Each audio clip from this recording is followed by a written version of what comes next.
Hi, I'm Talicza. And I'm Rachel, and this is Transatlantic Crime, a true crime podcast that covers stories from each side of the pond. Every week, we will both cover a separate story with a running theme. Disclaimer, this podcast will contain swearing and details that some people may find offensive. If you are of a sensitive disposition, listener discretion is advised. Welcome to Transatlantic Crime. Crime. So close.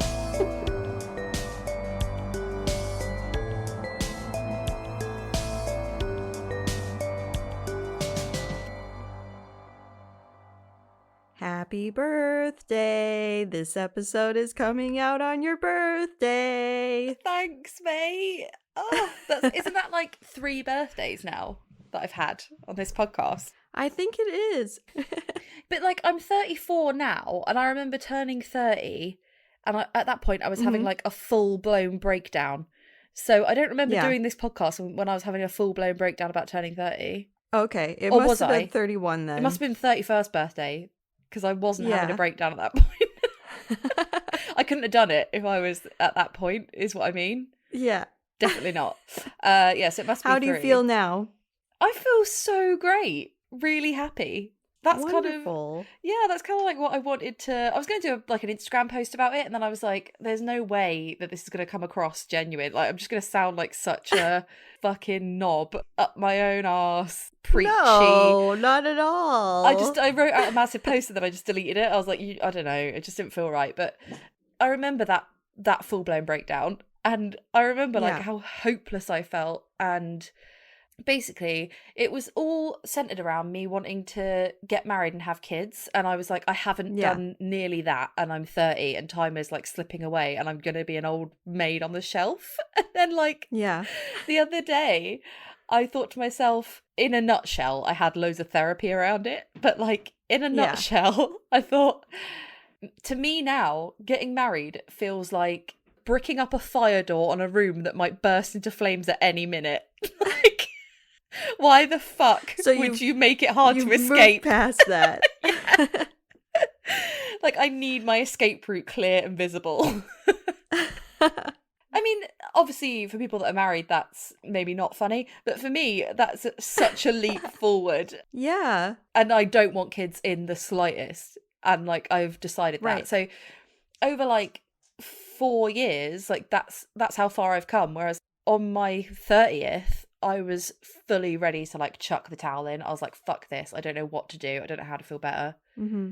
And now I'm just, like, so excited for my birthday. That's amazing. I'm not thinking about anything like that. I'm like, why the fuck would I bog myself down with those kind of thoughts? Right. So, yeah. I'm so happy for you, Talicza. Thanks, mate. I can see that you're happier, too. Yeah. What have you got planned for your birthday? So, we're going to it's like a truck that's been converted into like a house. And it's got a fire pit and a hot tub. And I'm so excited. It's going to be... Oh, so it's like, is it like a Airbnb kind of thing? Yeah, exactly that. Oh, okay. And it's only like 15 minutes away from my house, next to this big, lovely lake. So you get like a view over the lake, and my parents are coming for the day, and we're going to have a barbecue and stuff. But Tom isn't arriving. I could have gone at 4, but like Tom isn't arriving till a bit later.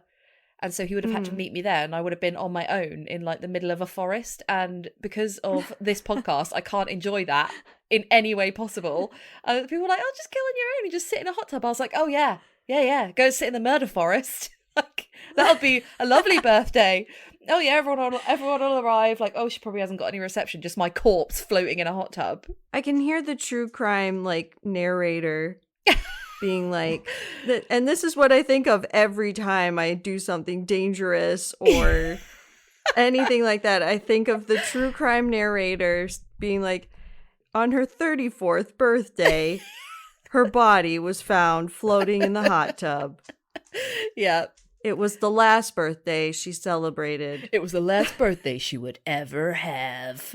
Yeah, that's me. Who's the guy that narrates everything? The guy that did Unsolved Mysteries. We do this every time. I don't and then know. We have to Google shit. We do this all the time. Oh, well, that's actually a good segue because I was going to talk about a show that I've been watching. Oh, yeah? That I think is really good. It's for American listeners, it's on Amazon Prime, and I think it's on AMC Plus if you have that. But it's called True Crime Story Indefensible. Ooh, have you heard of it? No. It's this woman who, her name is Jenna Friedman, and I think she's a comedian. It kind of reminds me of a little bit of Louis Theroux. Like, Oh, really? she will go in to a story, and the first episode that I watched was a man who had killed his wife, and he got away with it. Mm-hmm. And she went to this small town, and she interviewed his friends, and she interviewed the different people that had to do with this story. And she was basically like, think of Louis Theroux and his kind of dry and obvious questions. Yeah. And how he just walks around and just like ponders things. Yeah. That's what she does. Sounds good. Where she's like, how could they have been so stupid? Or like, she'll just say like the obvious things that we're all thinking. There's at one point she's like, and of course, everyone knows the husband did it. But how did he get away with it? Yeah, if you can check it out there, I would highly recommend it. It's called True Crime Story Indefensible. Yeah, I will look that up. Yeah. I have been watching, there's a third series of this series that I really like called I Am a Killer. Oh, yeah, you were texting me about that. Yeah, they just look at one case at one time, like one case per episode, and they really delve into like kind of like the court proceeding-y part, really, and they talk to the person as well in detail, and they are like, why did you do it, and do you think you deserve to be in prison, or do you think you deserve the death penalty that you got, and stuff. The one I was texting you about was this guy who like murdered an 81-year-old woman, but like at the beginning he's just going, I mean, he's got like crazy eyes for a start. I think like one of his eyes, I think it looks like he might have been attacked in prison or something, because when you see pictures of him when he was younger, he looks like completely normal, and then when you see him in prison, he's got like one eye that's almost like completely white, and you don't know why. This is what I was saying last week about, he's the type of person where I'll look at him and I'll be like, okay, you've got bad vibes. Like, I don't need to, well, like even talk to you to know. You don't. Yeah, exactly. I don't need to spend time like trying to figure you out. I already know. Yeah, and he's quite like skittish in the way that he talks. And you know how like murderers and criminals kind of say stuff that's absolutely fucking outrageous that you would never do, but they say it in like the most casual manner, like, so I was just walking to this shop and I was just, you know, getting a pint of milk or whatever. Like he's like, so I set fire to my house, and then I just started masturbating, and it's just like, what? It's like talking about what you were watching on TV yesterday. Yeah, I was like, yeah, so I just went to the supermarket, just picked up a couple of things. You're like, that, pardon? Like, you were doing what? How are you wanking at a fire? Anyway, so he says he was wanking at a fire, and then he says, and then I got into like my crack phase, and you're just like, dude, if anyone's going to be a murderer, it's you. His defense is like he has different personalities, and one of them does bad stuff and one of them doesn't, which is like a raging debate in true crime, isn't it? Like whether that actually exists. It is. I mean, people do have multiple personality disorders, but at what point, you know, it's for a defense you to for say a lot like of criminals, isn't it? They use it. It is. Yeah, and I think for it to be legit, you have to have had proof before you did all the bad stuff. Yeah, and he kind of does, like, anecdotally, but you're like, that person, like, he's like, oh, my teacher said I was doing this. It's like, well, your teacher isn't here to prove that happened. So right. Even if you are the kind of guy that has a different personality that flips out and murders 81-year-olds, like, maybe you shouldn't be out on the street, you know? Right. Like they were saying, oh, his risk of reoffending is really low. I'm like, how do you know? Yeah. But I guess you don't know that with anyone. I don't know. Especially when the death penalty is involved. Just keep them in their cell. That's it. Yeah. Make them think about what they did. He was just crazy though. Yeah, but yeah, that's a really good series. So and it's on Netflix. It's on Netflix, yeah, which I went to log on to today, and it was like, there's too many people on your Netflix, and I was like, you fucking scroungers. Okay, well, another podcast that I've been listening to before we get into our story this week, I've been binging hardcore on American Scandal on Wondery. I've seen that. Isn't it like just one thing per episode? No. Okay, there's like 40 seasons. What? Yeah. And each season just varies in how many episodes there are. So I re-listened to, they did a special encore season of the Waco, Texas, everything that happened there back in the 90s. Mm-hmm. And that was really good.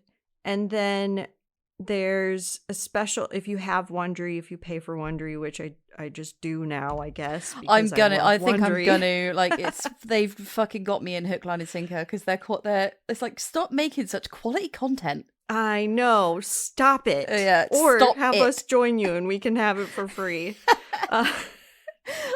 But they have a special season that's recent, and it's about like dirty cops and a dirty cop story. So I just started listening to that.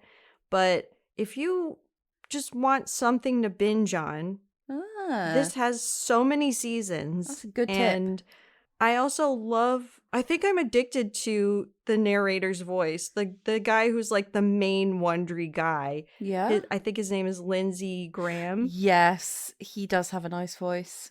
Didn't he start on wasn't that Up and Vanished? Didn't he start on that and solved the Tara Grinstead murder? I'm not sure if he solved anything. I don't think that's him. Okay. But yeah. Oh, also in the true crime news, there's the podcast The Teacher's Pet. Yes. So that's about... What's the news, Talicza? The news is the husband in that very fucking clearly murdered his wife. Mm-hmm. And like they just couldn't prove it. And got away with it. Got away with it for like years. What, 20 years? 40 years. Something mental like 40. But he denied it, obviously, and they didn't have the technology at the time to prove it or anything like that. Anyway, yet again, podcast comes in to the rescue, does all the fucking research, does all the work on a cold case, and then the police are like, oh yeah, we've arrested someone. It's like, oh, what a coinky-dink. How convenient. Although it is good news. That's what ultimately we want. Like, we're acting resentful, but like ultimately I do want the crime solved.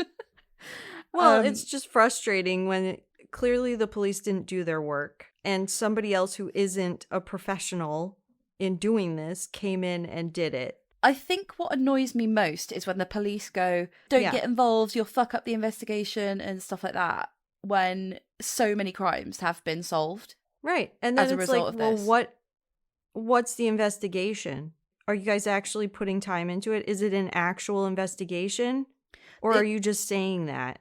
There's a really good example of this in like True Crime Bullshit, that podcast that I absolutely adore and won't stop going on about.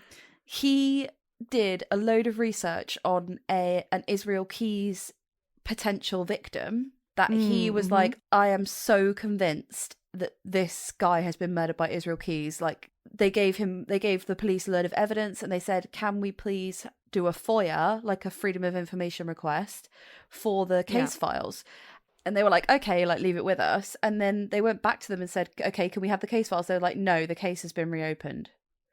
Oh, has it now? Oh, how convenient. How interesting. I don't know. It's just mad. Like, I don't know if he'll even get any credit for that. Right. Oh my God. It shows how close you are, but it also shuts down any chance of him fully proving it himself, you know? Right. And then the worry is the police will open the case again and do nothing with it. Yeah, it'll just sit there and then, it's frustrating. Yeah. But also amazing when a podcast does it and somebody gets arrested, like the Teacher's Pet guy. Yeah. Fucking so cool. And also there was a murder of Kristen Smart that recently, that case got reopened because of a podcast. There was a guy who just made it into, I think he made it into like his college project or something, his investigative journalism project. And then that guy, the guy who murdered her, clearly got arrested. Ooh.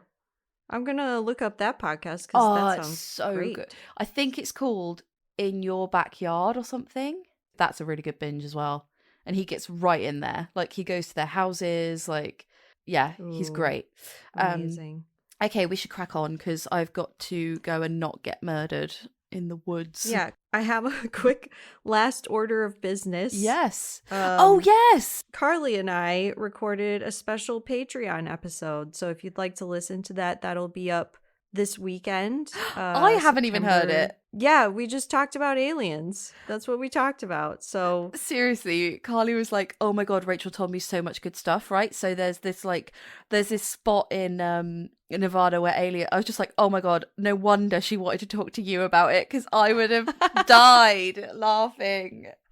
Exactly. That's the whole reason that we did this, was because Talicza laughs in our faces about anything supernatural. So we needed to talk to each other. And it's funny too, because we started the episode where we were just like, we know each other because you talk about us, to each other. But that was pretty much probably the second time that we've spoken, like, in person to each other. And now you're best buds. We're best alien supernatural friends. You're like Mulder and Scully. Yeah. Oh, yes, exactly. I'm so happy for you. Yeah, sign up to our Patreon if you want to have a listen. And that's it. I think we should get into our episode this week. What's the theme? So I did have a theme already, but then, like, when you look over a story again and you're like, there's really not that much in here. Mm-hmm. I was like, fuck. So I just decided that I was going to carry on with your island theme. Bound to be something like interesting going on. And then when I was looking around, I realized there was a murder that happened this year that was super relevant, but in England it didn't get as much attention, I don't think, as it should have, because there was something that overshadowed it. So today I'm going to talk about the murder of Ashling Murphy. Does it ring any bells? Yeah, that was quite recent. Yeah. Oh, am I saying... I mean, Ashling. I looked up how to say her name, and I'm pretty sure it's just Ashling. I know, and it's spelled Ashling. It's not like Eiling. Yeah, or... sometimes it's silent, so it'd just be like Ashley. Okay. But as a non-Irish speaking person, it's okay if you pronounce the G. Yeah, like I have Googled how to say it and stuff, and that's what it said. So I really, really, really apologize if I'm wrong, but I did try and look it up and looked at the news and stuff. It's okay.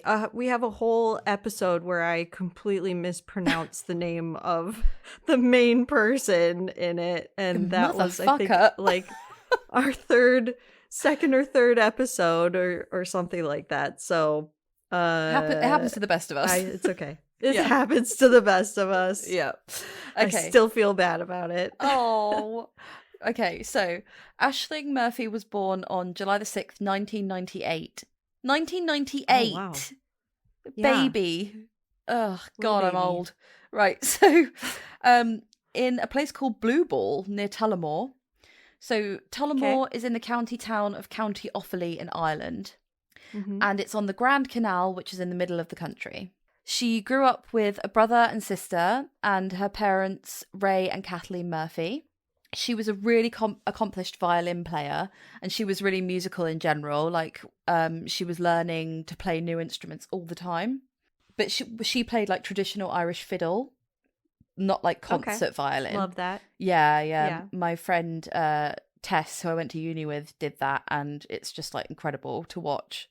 I love it. I love Irish music. Yeah. And I had a friend like that in Ireland, and she could play all kinds of instruments, and I just thought it was amazing. And then you just turn up at a pub, any pub in Ireland, and somebody's like playing these amazing instruments, and you're just like, where am I? I know, it's just fucking magical. And like the fiddle as well, like it looks so difficult to play. There's no frets, like what the fuck is going on? And two, it's all very like ad lib, isn't it? Like they just play like whatever. So yes, she was so good that she was a featured musician at the Tullamore Tradfest, which was a traditional Irish music festival. So she was booked to play festivals and stuff. And her music teacher, she was called Attractor Brady. She said about Ashling, She was a gifted musician. She was my fiddle pupil from the time she was 5 years old. She came in to me carrying a very small fiddle, but it was still too big for her, and she was exceptional. That's so cute. I know. That's when you want to get them, when they're 5, and then they're fucking amazing. But it was still too big for her, and she was exceptionally musical. She was very conscientious, and she was absolutely enthusiastic about the music. She never came to me with a tune that she hadn't learnt properly. Aww. So that's, she was obviously very studious. She graduated from Mary Immaculate College in Limerick. What an Irish name. Mary Immaculate College. They're everywhere. Yeah.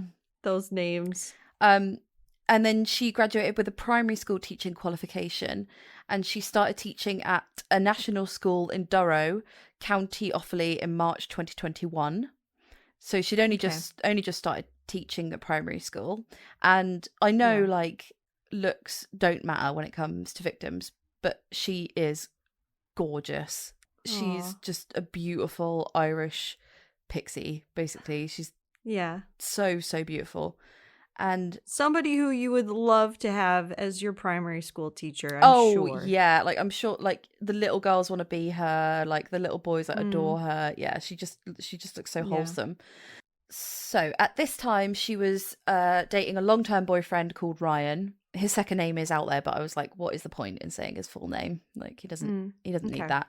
So on Wednesday the 12th of January this year, she was jogging along the Grand Canal in Tullamore at about 3 p.m. when she'd finished work. And then at about 4 p.m, she was approached by a man on Fiona's Way, which is a canal walkway.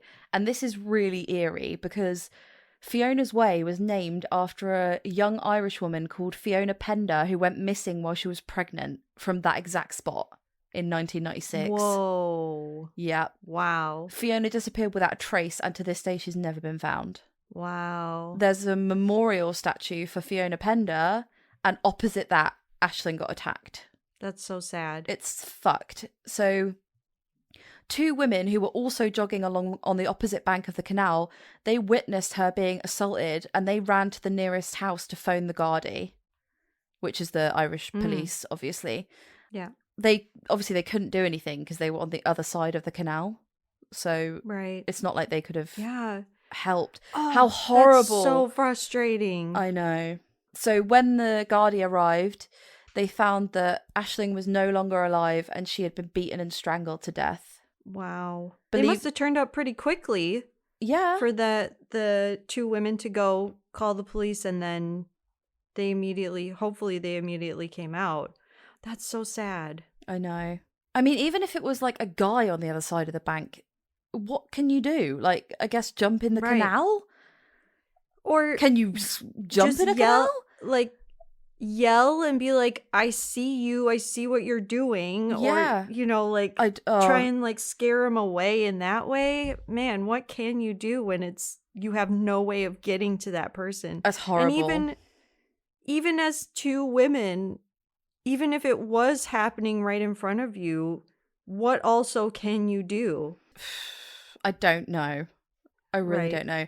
And this was obviously a ferocious attack. Mm-hmm. So they believed that she'd fought for her life and tried to defend herself by using her keys, which is so fucking annoying because, as women, everyone's like, you put your keys between your hands when you're... Yeah. She had probably done that. Otherwise, why would you have a key right in your hand? Right. She was probably running with her keys in her hands. They tell you to. As we all do. Yeah. As we all do to make us feel more confident that we can face something. And it didn't fucking help. Which is It's just awful. the clear... It is awful. It's just it's an obvious thing where it's just like, no matter what, men can overpower a woman. Yep. Like, that's just it. It doesn't matter if you have mace or if you have keys between your knuckles or even if you have a gun. Like, a man can come up and grab you and be stronger than you, and that's it. Yeah. They're just taller and bigger. Like, for the most part. Yeah. 99% of the time. So next to her was a Falcon Storm mountain bike, and it didn't belong to her. So huge piece of evidence left behind. Yeah. And earlier that day, another woman had reported that she was being followed by a man on a bike in Tullamore 2 hours before Ashling was killed. Wow. So this guy has been creeping about, following people all day. So that's unnerving. But they found CCTV footage of the bike on the day of the attack and the rider. So they have a lot of evidence. He doesn't sound very smart. No, this sounds like a crazy person. They also found DNA evidence of the alleged perpetrator on Ashling's body. I don't know what that means. I don't know if it means blood or body fluids or hair. It could be any of those things. Right. She sustained serious injuries consistent with a violent assault, but her cause of death was officially listed as strangulation. Okay. The Gardaí announced that they were looking for a lone attacker who wasn't known to her. And based on initial descriptions of him, the Gardaí arrested a 40-year-old man, but then he was eliminated from the investigation. And he later, so that was just a red herring. And he later spoke to the Irish Independent and told them how even though he was eliminated, he received ongoing online threats and harassment from the general public. I'm sure he did. Ireland is such a small place that it's so easy, even if they don't release your name there, it's so easy to find out who it is. Well, this kind of links into the next point because on the 14th of January, the Gardaí identified another person of interest because a man had visited Talicza, Talicza. Yeah. Hospital in Dublin with serious injuries on his face and hands that he was unable to explain. And they looked like defensive injuries. So like somebody had scratched his face, scratched his hands, like nails. They were like, what is all this? And he just didn't have anything to say. I would love to know what he did say. Okay, so I'll tell you later, but yeah, I'll tell you later. It comes to light, basically. So he also had links to the Tullamore area, which raised suspicion with the nurses, and they called the Gardaí. So it just goes to show, they're like, where are you from? And he's like, Tullamore. And they're like, right, that's it. Like, I know you. I know that everyone I know everyone you're dealing with. I know that there was a murder there. Like, everyone knows everyone's business. And also, like, it's like, everyone has connections to Dublin, so it's like the nurse in Dublin is like, right, I'm calling my cousin in Tullamore, and I'm going to see if they know who this guy is. Yeah, it seems like that's what happened. So his injuries were so bad that he was actually admitted to hospital. So the Gardaí weren't allowed to question him until he was back to full health. So in the meantime, they carried out a background check on him, which, I mean, obviously, I know I was just saying that her keys didn't do it, like, you know, it didn't save her, but she obviously scratched the living shit out of his face. Like, good for her. Good. Caused him injury to the point where he had to go to hospital.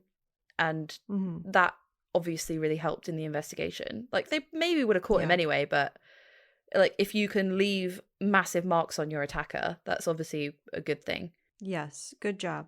Any injuries on your face, people are going to be like, so what's up with your face? Yeah. The guy can't be helped.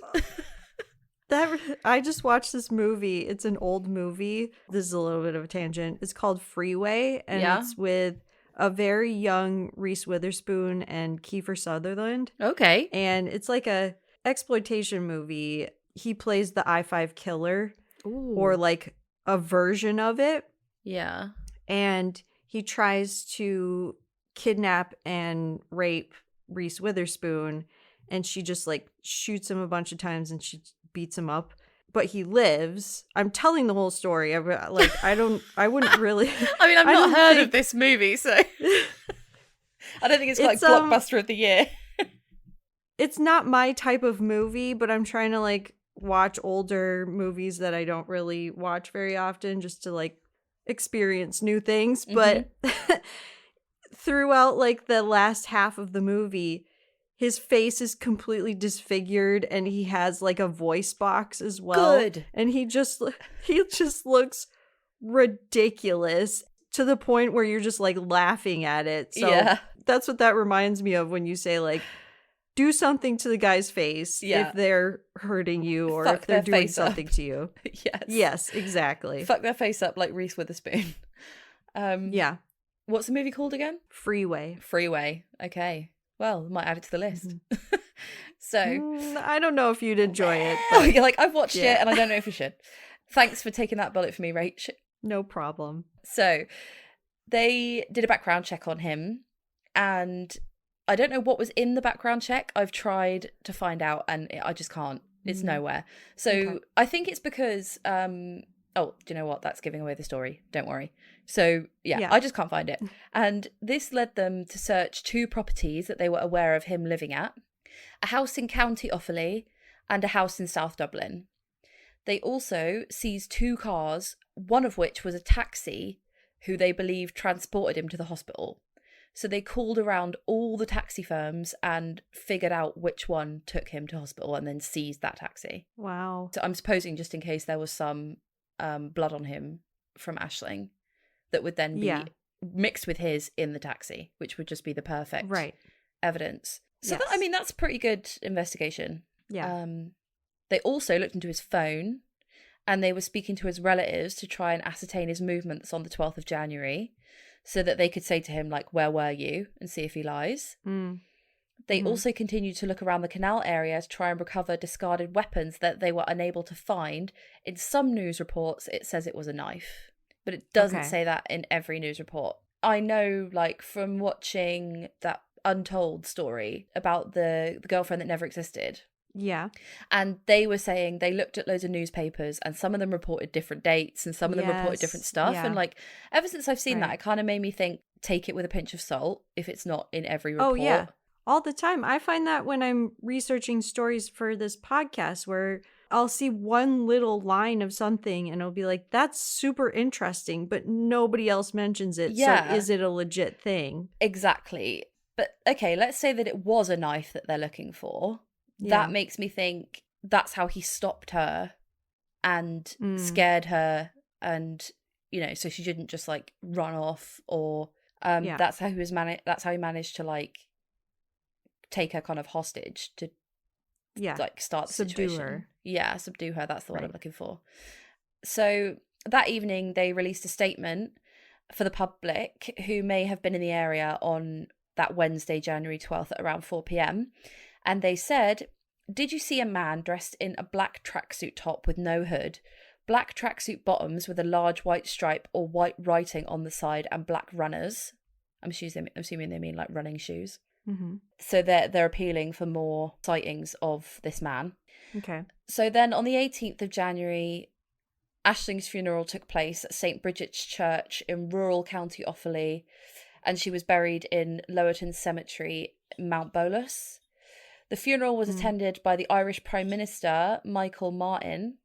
And the Irish Prime Minister has a name, like a title, begins with T. And I was like, I cannot fucking read that. It's easy to pronounce once you know. It's just pronounced Taoiseach. Taoiseach. Right, okay. So yeah, it was like, you want to spell it. So I just took it out of the story because I was like, fuck, that's a long word. Yeah. It is hard to read if you don't know how to say it. It is spelled Taoiseach. So Taoiseach. That's a lot of vowels. It's a lot of vowels. It's like Welsh. Yeah. So it was like so it said like Taoiseach Michael Martin, and I was like, that can't be his name. That can't be his whole name. And then I googled Taoiseach and it said Prime Minister. I was like, oh, the Irish Prime Minister. Okay, that must be the Irish word for it. Yeah. So so he attended her funeral, and the Irish president did as well, and the Irish Minister for Justice. And her family and her boyfriend said at the ceremony that they had been robbed of their most precious gift. So it's so sudden, like. Yeah.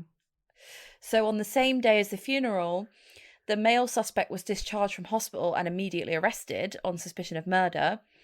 And on the 19th of January, he was charged with murder. So then his name could be released to the press. So that man's name was Joseph Puška. He's from Slovakia. So Okay. I don't know if I'm saying this right. I apologise if not. But he was 31 years old and he was originally from Slovakia, like I said. At the time, he was receiving £166 a week in disability benefit. So he didn't have a job, which kind of explains why he's able to like skulk about and look for people. That evening, he was brought to court to be charged, and he was heckled by a large crowd that had gathered. And Ashling's family stood in front of the court. They weren't heckling; they just stood in front of the court with framed pictures of her. Aww. And I've seen some footage, and it is like a mob outside the court, like ready to fuck him up. Yeah, super angry. The court heard that the accused was charged with murder at 7:42 p.m. that day, to which he just replied, no. Okay. Basically, he pleads not guilty, which is so fucking stupid because... It's like my story last week. You're banged to rights. What are you doing? The evidence is clear, and yet you still think that you can get away with this. Like, what planet do you live on? Although this is the correct planet, because there is a possibility that you could get away with it. Yeah. He was remanded in custody at Cloverhill Prison and set to appear again at Cloverhill District Court on the 26th of January. I mean, she was murdered on the 12th, and 6 days later, they've got someone in custody. I mean, 6 days later, those fucking marks on your face wouldn't even be healed. No. You're turning up to court with a fucked up face. The black eye. And you're still like, nope. Anyway. So, due to issues with translation, like he needs a translator, a full-blown translator the whole time, which is, I guess, is completely fair, because if you're from Slovakia, you're not going to know legal words. Like, you might not know like our legal system and stuff, and like people who read The Sun and trashy newspapers like that like might be like, oh, spending our money on a translator. But if he's not spoken to properly, there's every chance he can come back and say, I didn't understand, so it's a mistrial, or I get an appeal, you know? Right. So it's in the best interest to make it extremely clear exactly what he's being told, so that he can't weasel out of whatever he's been accused of. Yeah. I just got the impression, the way it was written in the paper, like, oh, like he needs a translate, like, you know, really xenophobic kind of tone to it. So, yeah, and also, like, he's changed lawyers a couple of times as well. The proceedings dragged out quite a bit, and it wasn't until the 25th of April that the Central Criminal Court set a date of the 6th of June 2023 for the trial. So we'll have to pick it back up when we find... I mean, he's guilty for fucking sure, but still. Right. It'll be interesting to see what he has to say for himself. Yeah. So, obviously, with Sarah Everard having been murdered the previous year, it caused public outrage that women were unable to simply walk home or jog alone without being murdered, which we know anyway. So hopefully it actually like brought it to the attention of some men that that believe it's okay, or that don't believe it's as dangerous as it is for women. Right, exactly. Like, it doesn't matter where you are or how safe you think you are if you're a woman. You ain't. Even in broad daylight, like this story. It's 4 p.m, it's broad daylight, and there were witnesses, and he still did it. Yeah. And again, with Sarah Everard, her killer, I think he was called Wayne Couzens. Okay, it wasn't broad daylight, but there was shit ton of witnesses about. Yeah. And he just tricked her. Was there anything else about this Joseph guy, like what past convictions or anything like that? That's what I was saying. I couldn't find them. But there was something, they hinted at the fact that there was something in his past that made them go, right, this is the guy. Okay. Because... it's interesting, because having been in Ireland the past couple of weeks, I did find that privacy laws are really hardcore. Like, Talicza, you know me, you know that I could find someone's address like from that, like or I could their find nickname. I could find whatever through their social media, through anything. I couldn't do that in Ireland. It's really hard to do stuff like that. Yeah, that's crazy. So for him to not even have prior convictions like in the news or anything like that. It's probably due to privacy laws. Yeah. I think whatever they did find out made them, because they got a search warrant for his house. So there must have been something in his past that warranted looking into it further, because you can't get a search warrant without real proof. Without substantial, right. You can't get a search warrant just because you think it's the guy. You have to have good reason. So I think the scratches on his face along with his past convictions probably got that through. So that's pretty interesting. So the fallout from this was the Minister for Justice, Helen Mekante. I can't fucking read today. Like, I can't. So many names, so many new words I've never read before. Many vowels. Helen McConte, I'm going to say, is her name. Okay. She described the circumstances of Ashling's death as every woman and family's worst nightmare, which I would say is a fair appraisal of her murder. And Women's Aid Ireland demanded a policy of zero tolerance of violence by men against women. And they published statistics compiled on the unlawful deaths of women in Ireland since 1996, which I haven't got, but I'm sure we could find pretty easily and put on the socials. But I'm sure they're just really fucking depressing, so I don't know if I even want to look at those. To honour her life, on St. Patrick's Day this year, more than 100 traditional musicians gathered in Tullamore for a 23-hour jam session, 1 hour for every year of her life. Oh. And that was on a float in the Tullamore Parade, and that was organised by Ashling's old music teacher. Oh, how that's nice. So nice. And then the Irish Prime Minister, he attended a vigil organised by the National Women's Council of Ireland in Dublin, where a minute's silence was held at 4:30 p.m, close to the time Ashling was attacked. And then in response to the killing, the Minister for Justice, Helen McConte, she fucking Jesus Christ, she brought a memo to the cabinet on new legislation which would make stalking and non-fatal strangulation alone offences. Okay. So non-fatal strangulation is a standalone offence. So it's like a separate offence to assault. And I think that's because the levels of assault go up dependent on whether you've broken the skin. Okay. Which seems so ridiculous. Because I was watching this program on domestic violence because I just, watch fucking cheery stuff like that in my spare time. Yeah. And there was a woman and she'd been, beaten black and blue. Like she was covered, like head to toe covered in purple bruises. And they said, oh, we can't make it, I think it's grievous bodily harm and actual bodily harm. They were saying we can't make it actual bodily harm, which is the harsher sentence of the two, because he didn't break any skin. Because there's no blood? Yeah. Which is fucked. What a fucked rule.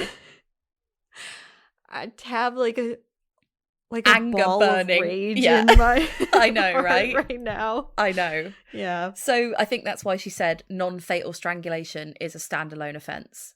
It doesn't come under the umbrella of ABH or GBH, which I think is a good rule. Right.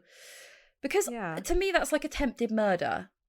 Yeah. What are you trying to do when you're strangling someone? Exactly. There's only one outcome from it. Yeah, exactly that. So she said new laws to include stalking as a specific criminal offence would be published before Easter. And the law will make it clear that stalking includes watching or following a victim even when the victim is not aware of it. And she wants to make sure That's so hard to prove, though. I know, but say they find on their phone videos of them videoing you and you didn't know. You could put that, or CCTV. That's true. You could put that in as evidence. And she also wanted to make sure that it covered all forms of modern communication, because I'm sure there's stalking laws that don't include wording about texting and internet and Facebook and because that's also new. So yeah, she's on it. She's trying, which is good. And it's a step. Yeah, and that is the story of Ashling Murphy. Wow, I remember when it happened, but I didn't look into it too closely. So it's good that you had all the details from it. And now we can all keep an eye on what happens in the next year when he goes to trial. Definitely. And also there was it's really annoying. Basically, when Sarah Everard got murdered, it was during COVID and lockdown. And lots of women went on a march for women's rights, and some of those women were assaulted by police officers on the march and thrown to the ground and just treated with like ridiculous amount of overzealous physical like intervention.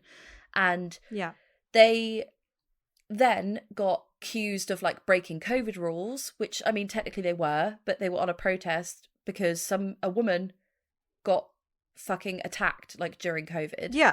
It's understandable. And also it's best we go out in a group, because look at what happens when we go out alone. Oh yeah, I'll just exercise on my own and get fucking attacked. So anyway, it's just come out that their charges have been dropped. Amazing. Rightly so.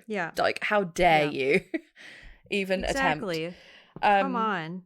But we're angry. Let us have our anger. Women can't be angry, Rachel. It makes us bitches and it makes us too powerful, and I can see your face is like getting red. It's too uncomfortable. She's just a bitch. She's on her period. What's wrong on your period, are you? No, you're just a cunt, mate. As per. Period or not. There was some protests in Bristol, and I think the Bristol police are just so used to protests they don't even fucking bother going anywhere near you.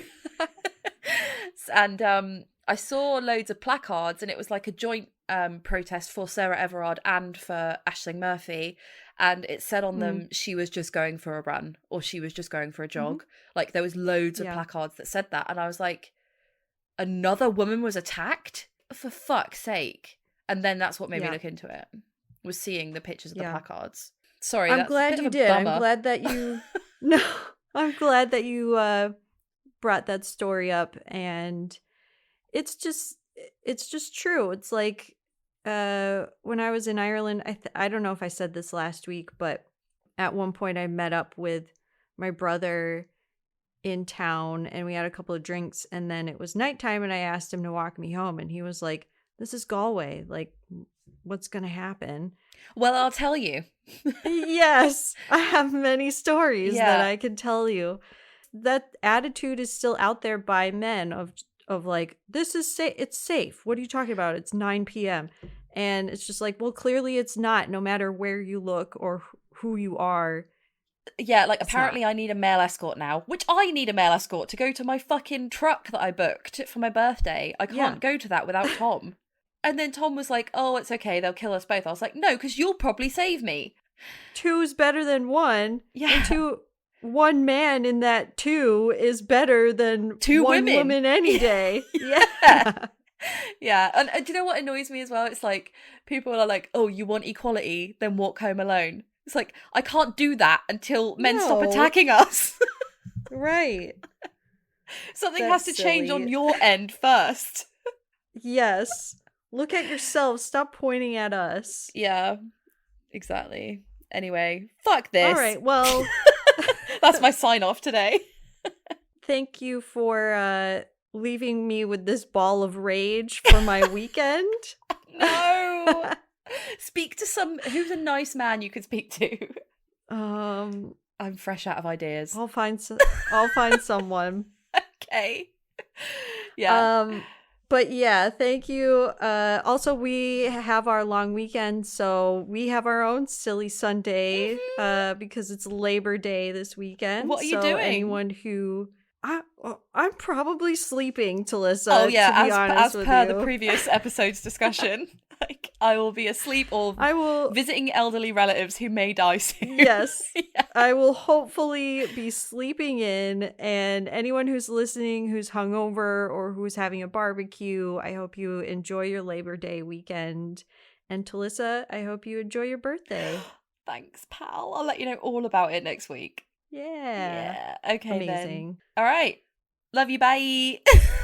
Love you. Bye. Yeah, bye. Thanks for listening to Transatlantic Crime this week. If you liked what you heard, please rate, review, and subscribe. And if you'd like to follow us on social media, You can find us on Twitter at TransatCrimePod, Instagram at Transatlantic Crime, and on Facebook with Transatlantic Crime Podcast. Thanks, bye.